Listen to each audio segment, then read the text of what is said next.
बच्चों, मैं पंचतंत्र की जो है चौथी कहानी जो आपको बताने जा रहा हूँ। इसके पहले 3 कहानियाँ आपको बता चुका हूँ। आप जो है, यदि आपने नहीं सुना है तो पीछे की कहानियाँ आप अपनी मम्मी पापा से बोल करके सुन सकते हैं। कहानी का नाम है 4 मूर्ख ब्राह्मण और जो अज्ञान से बड़ा कोई शत्रु नहीं है। प्राचीन काल में बच्चों 4 ब्राह्मण मित्र थे। वे बहुत शिक्षित थे और वेदों शास्त्रों का गहरा ज्ञान रखते थे, लेकिन उनमें से एक बड़ी समस्या थी कि वे व्यवहारिक बुद्धि कॉमन सेंस से वंचित थे। एक दिन चारों ब्राह्मण एक राज्य में नौकरी पाने के लिए यात्रा पर निकले। रास्ते में उन्होंने एक जंगल पार किया जहां उन्हें एक मरे हुए शेर का कंकाल दिखाई दिया। चारों ब्राह्मणों में से एक ने कहा, हम इतने विद्वान हैं, क्यों न अपनी विद्या की परीक्षा लें। आइए इस मरे हुए शेर को जीवित करें।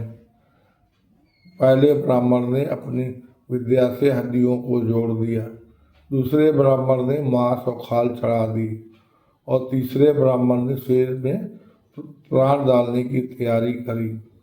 और लेकिन चौथा ब्राह्मण थोड़ा सा व्यवहारिक बुद्धि रखता था, ने कहा, रुको, अगर यह शेर जीवित हो गया तो हमें मार डालेगा। तो बाकी तीनों ब्राह्मण उसका मजाक उड़ाने लगे, बोले, तू मूर्ख है, तुझे शास्त्रों का ज्ञान नहीं है। अब चौथे ब्राह्मण ने समझदारी दिखाई और जल्दी से एक पेड़ पर चढ़ गया। तीसरे ब्राह्मण ने जैसे ही मंत्र पढ़ करके जो है शेर में प्राण डाले, वैसे जीवित होते ही तीनों ब्राह्मणों को मार कर खा गया। तो इससे क्या बच्चों शिक्षा मिलती है? केवल ज्ञान होना पर्याप्त नहीं है, बुद्धिमानी और व्यवहारिक समझ भी जरूरी है। अज्ञान से बड़ा कोई शत्रु नहीं होता, क्योंकि मूर्खता जीवन को खतरे में डाल सकती है। इसलिए बच्चों, हर निर्णय को सोच समझ कर लेना चाहिए, वरना ज्ञान भी कभी कभी विनाश का कारण बन सकता है।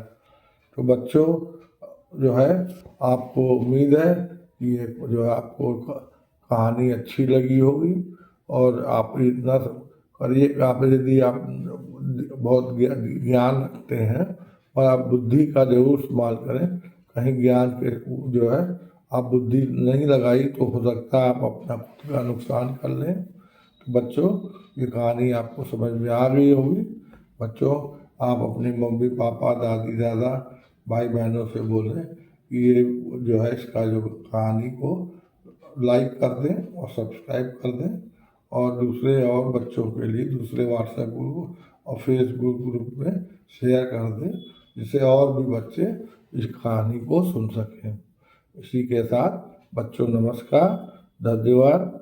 आपने जो बच्चों टाइम दिया और इसीलिए आपके लिए अच्छे के लिए आपके चेहरे में जो खुशी आती है उससे हमको भी खुशियाँ होती हैं।